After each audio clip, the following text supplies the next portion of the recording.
কিন্তু এই যিটো ৩০০০ টকা পইচা এই পইচাটো আপোনালোকে কেনেকৈ লাভ কৰিব যিটো চৰকাৰে কৈছে যে আপোনালোকে ৩০০০ টকা লাভ কৰিব বা যিবিলাক আমি ইউটিউবত ভিডিঅ' পাওঁ যে ই-শ্ৰম কাৰ্ড থাকিলে ৩০০০ টকা পাব এই পইচাটো আপুনি কেনেকৈ লাভ কৰিব চাওক ডিজিটেল আসাম 2.0 চেনেলটোৰ এটা নতুন ভিডিঅ' লৈ আপোনালোক সকলোকে পুনৰবাৰ স্বাগতম জনাইছোঁ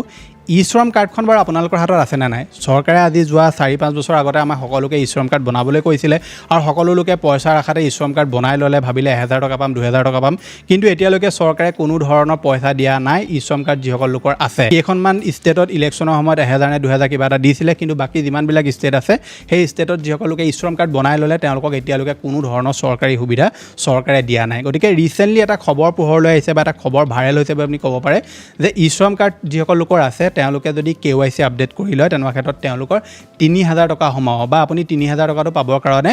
KYC যিটো আপডেট সেইটো আপুনি কৰিব লাগিব তেনেকুৱা ক্ষেত্ৰত চৰকাৰে ই-শ্ৰম কাৰ্ড থকা লোকসকলক পইচা দিবলৈ গৈ আছে গতিকে এনেকুৱা কিছুমান ভিডিঅ' আমি ইউটিউবত দেখিবলৈ পাইছোঁ যাৰ পাছত বহুতো লোকে মোক ইনষ্টাগ্ৰামত হওক বা হোৱাটছআপত হওক মেছেজ কৰি সুধিছিলে যে আমি ই-শ্ৰম কাৰ্ডটো KYC আপডেট কৰিব লাগিব নেকি এইটো ভিডিঅ' ৰিয়েল নে ফেক এনেকুৱা বহুতবিলাক মোক মেছেজ আহিছিলে তাৰ পাছতে মই ইউটিউবত বস্তুটো চালোঁ কাৰণ ময়ো গম নাপাওঁ যে এনেকুৱা কিবা ভিডিঅ' ভাইৰেল হৈ আছে ইউটিউবত তাৰপিছত যেতিয়া দেখিলোঁ হয় বহুতো লোকে ইউটিউবত ভিডিঅ' বনাই থৈছে যিসকল ধৰি লওক হিন্দী ভাষাত ভিডিঅ' বনোৱা লোক আছে তেওঁলোকৰ মাজত বহুতে ইউটিউবত এইবোৰ ভিডিঅ' দি থৈছে যে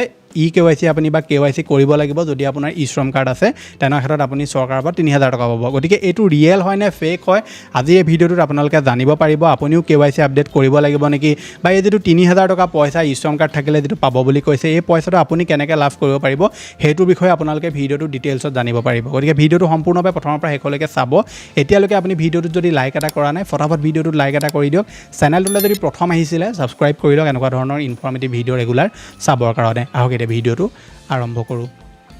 এতিয়া ভিডিঅ'টো আৰম্ভ কৰাৰ আগতে আপোনালোকক ক'ব বিচাৰিছোঁ যে আপুনি আমাৰ হোৱাটছআপ চেনেলটো যদি এতিয়ালৈকে জইন কৰা নাই তেনেহ'লে কি কৰি আছে হোৱাটছআপ চেনেলটো জইন কৰি লওক লিংক মই ডেছক্ৰিপশ্যনত দি থোৱা আছে হোৱাটছআপ চেনেলটোত বহুতবিলাক মই সৰু সুৰা আপডেট দি থাকোঁ কিবা স্কলাৰশ্বিপ ধৰি লওক হওক বা অন্য কিবা সৰু সুৰা কিছুমান আপডেট যিবিলাকৰ ওপৰত মই এক্সট্ৰাকৈ ভিডিঅ' নবনাওঁ সেইবিলাক আপডেট আমাৰ হোৱাটছআপ চেনেলত আপুনি পাই যাব গতিকে সোনকালে জইন কৰক পইচা পাতি দিয়াৰ প্ৰয়োজন নাই লিংক ডেছক্ৰিপশ্যনত দিয়া আছে আপুনি কেৱল জইন বা ফ'ল' কৰি ল'লে হ'ব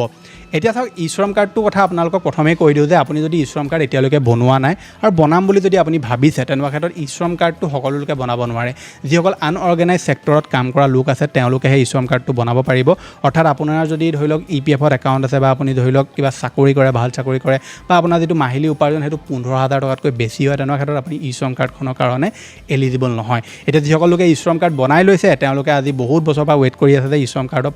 পইচা দিব বহুতো লোকে মাজত ভিডিঅ' বনাই দিয়ে 500 টকা সোমাব 1000 টকা সোমাব কিন্তু পিছত ওলাইগে সেইসমূহ ফেক নিউজ গতিকে এতিয়া যিটো নিউজ ভাইৰেল হৈ আছে যে ই-শ্ৰম কাৰ্ড যদি আপোনাৰ আছে আপুনি যদি KYC কৰি লয় আপুনিও 3000 টকা লাভ কৰিব আৰু বহুতো লোকে KYC কৰিবৰ কাৰণে ভিডিঅ' বিচাৰি আছে ইউটিউবত বহুতো কম্পিউটাৰ দোকানলৈ গৈছে যে আমি KYC কেনেকৈ কৰিব লাগিব ই-শ্ৰম কাৰ্ডত আমাক কৰি দিয়ক গতিকে এই যিটো KYC প্ৰক্ৰিয়াৰ বৰ্তমান যিটো নিউজ ভাইৰেল হৈছে এইটো টোটেলি ফেক হয় আপোনাৰ যদি ই-শ্ৰম কাৰ্ড আছে KYC আপডেট আপোনালোকে কেতিয়া কৰিব লাগিব কৈ দিছোঁ KYC আপডেট আপুনি তেতিয়া কৰিব যদি আপোনাৰ ধৰি লওক কিবা নাম ভুল হৈ আছে বা আপুনি কিবা ধৰি লওক চেঞ্জ কৰিব বিচাৰিছে এড্ৰেছে হওক বা আপোনাৰ কিবা ইনফৰ্মেশ্যন আপুনি বেলেগ কৰিব বিচাৰিছে বা কোৱালিফিকেশ্যন আপুনি এড কৰিব বিচাৰিছে তেনেকুৱা ক্ষেত্ৰত তাত যিটো KYC আপডেট অপশ্যন আছে সেইটোত গৈ মেলি আপোনালোকে এইখিনি ডিটেইলছ চেঞ্জ কৰিব পাৰে আৰু যদি আপোনালোকে ভাবি আছে যে এইখিনি ডিটেইলছ আপুনি চেঞ্জ কৰিলে 3000 টকা পাব 1000 টকা পাব তেনেকুৱা কোনো চৰকাৰে একো কোৱাই নাই গতিকে KYC আপডেটৰ লগত যিটো ইনফৰ্মেশ্যন সেইটো হৈছে যদি আপোনাৰ কিবা ভুল হৈ আছে আৰু আপুনি যদি ই-শ্ৰম কাৰ্ডখন আপডেট কৰিব বিচাৰিছে তেনেকুৱা ক্ষেত্ৰত আপুনি KYC আপডেট গৈ মেলি সেইখিনি কাম কৰি ল'বগৈ পাৰে সেই কামটোৰ লগত আপোনাৰ 3000 টকাটো কোনো জড়িত নাই হয় আহিবলগীয়া সময়ত যদি চৰকাৰে কিবা কয় বোলে আপোনাৰ কিবা ভুল হৈ আছে যদি ঠিক কৰি লওক আমি পইচা সোমাই দিম ই-শ্ৰম কাৰ্ড থকা লোকসকলক তেতিয়া বেলেগ কথা কিন্তু এতিয়ালৈকে চৰকাৰে কোনো তেনেকুৱা একো আপডেট বা একো কোনো আঁচনিয়ে ওলোৱা নাই আজিলৈকে গতিকে এই যিটো KYC আপডেট এইটো টোটেলি ফেক হয় আপোনালোকে কৰে বা নকৰে সেইটো আপোনাৰ ওপৰত ডিপেণ্ড কৰিব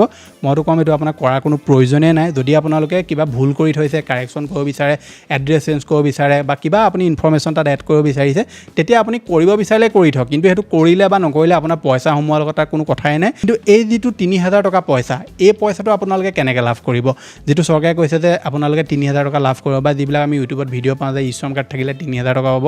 এই পইচাটো আপুনি কেনেকৈ লাভ কৰিব চাওক ই-শ্ৰম কাৰ্ড থাকিলে আপুনি যদি 3000 টকাটো পাব বিচাৰে তেনেকুৱা ক্ষেত্ৰত এখন আঁচনি আছে যিখনৰ নাম হৈছে শ্ৰম যোগী মানধন যোজনা এই আঁচনিখনত আপুনি এপ্লাই কৰিব লাগিব আঁচনিখনত এপ্লাই কৰিলেও নহ'ব এনেকুৱা নহয় যে আঁচনিখনত এপ্লাই কৰি দিলে 3000 টকা আপোনাৰ একাউণ্টত সোমাই থাকিব তেনেকুৱা নহয় এইখন হৈছে এখন পেঞ্চন স্কিম যিখন আনঅৰ্গেনাইজ ছেক্টৰত কাম কৰা লোকসকলৰ কাৰণে চৰকাৰে আনিছে এই আঁচনিখনত এপ্লাই কৰিবলৈ হ'লে আপোনাৰ বয়স 18 বছৰ হ'ব লাগিব মিনিমাম আৰু হাইয়েষ্ট আপোনাৰ 40তকৈ ওপৰত আপোনাৰ হ'ব নালাগিব আৰু এই স্কিমখনত এপ্লাই কৰাৰ লগে লগে আপুনি এটা কণ্ট্ৰিবিউট কৰিব লাগিব আপোনাৰ বয়সৰ হিচাপত বোলে আপোনাৰ 18 বছৰ আপুনি ধৰি লওক 21 টকাকৈ বোলে আপুনি কণ্ট্ৰিবিউট কৰিব লাগে আপুনি 21 টকা জমা কৰিব চৰকাৰেও 21 টকা আপোনাৰ একাউণ্টত জমা কৰিব আপোনাৰ যদি বোলে 22 বছৰ তেনেকুৱা ক্ষেত্ৰত আপোনাৰ যিটো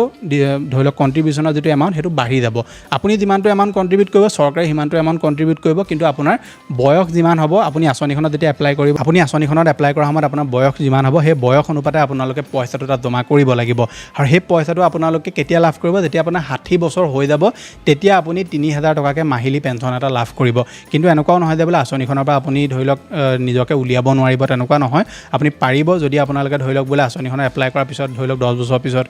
9-10 বছৰ পিছত 8 বছৰ পিছত বোলে চাকৰি পালে বা আপোনাৰ ধৰি লওক এতিয়া আপুনি আৰ্থিকভাৱে টনকিয়াল হ'ল আৰু আপুনি সেই স্কিমখনৰ কাৰণে এলিজিবল নহয় বুলি ভাবে বা আপুনি সেই স্কিমখনত আৰু কণ্ট্ৰিবিউট কৰিব নিবিচাৰে তেনেকুৱা ক্ষেত্ৰত আপোনালোকে যিমানটো কণ্ট্ৰিবিউট কৰিলে সিমানটো আপুনি উলিয়াই ল'ব পাৰে কিন্তু আপুনি জল্দিত গৈ মেলি এইটো নকৰিব যে বোলে মই মানধন যোজনাত এপ্লাই কৰি মোক এপ্লাই কৰি দিয়ক কম্পিউটাৰ দোকানী আপোনাক এপ্লাই কৰি দিব কিন্তু তেওঁলোকে যদি আপোনাক ভালদৰে বস্তুটো বুজাই নিদিয়ে তেনেকুৱা ক্ষেত্ৰত একাউণ্টৰ পৰা পইচা কাট খাই গৈ থাকিব আপুনি গম নাপাব যে ক'ত কেনেকৈ পইচা কাট খাইছে গতিকে শ্ৰময়োগী মানধন যোজনাত এপ্লাই কৰাৰ আগত মনত ৰাখিব আপোনাৰ একাউণ্টৰ পৰা পইচা কাট খাব আপুনি যদি ভাবে যে 3000 টকা পাম আৰু গৈ এপ্লাই কৰি দিওঁগৈ তাৰপৰা আপোনাৰ পইচা কেলৈ কাট খাইছে ক'ৰ পৰা কাট খাইছে আপুনি একো গম নাপাব পইচা কাট খাই গৈ থাকিব যদি আপুনি স্কিমখনত এপ্লাই কৰিব বিচাৰে আগ্ৰহী হয় তেনেকুৱা ক্ষেত্ৰত আপোনালোকৰ স্ক্ৰীনত যিটো ভিডিঅ' ওলাই আছে এই ভিডিঅ'টোত নিশ্চয় এবাৰ চেক আউট কৰক মই সম্পূৰ্ণ ডিটেইলছত কোৱা আছে যে কিমান বয়সৰ লোকে কিমান কণ্ট্ৰিবিউট কৰিব লাগিব আপুনি যদি স্কিমখনত এপ্লাই কৰাৰ পাছত কিবা কাৰণত যদি আপুনি বন্ধ কৰিব বিচাৰে বন্ধ কৰিব পাৰিব নে নোৱাৰে কিবা হ'লে আপোনালোকৰ কি হ'ব স্কিমখনৰ পইচাটো কি হ'ব সকলোখিনি কথা মই ডিটেইলছত এই ভিডিঅ'টোত কোৱা আছে নিশ্চয় আপুনি চেক আউট কৰিব মই লগ পাম এটা নতুন ভিডিঅ'ত আজিলৈ ধন্যবাদ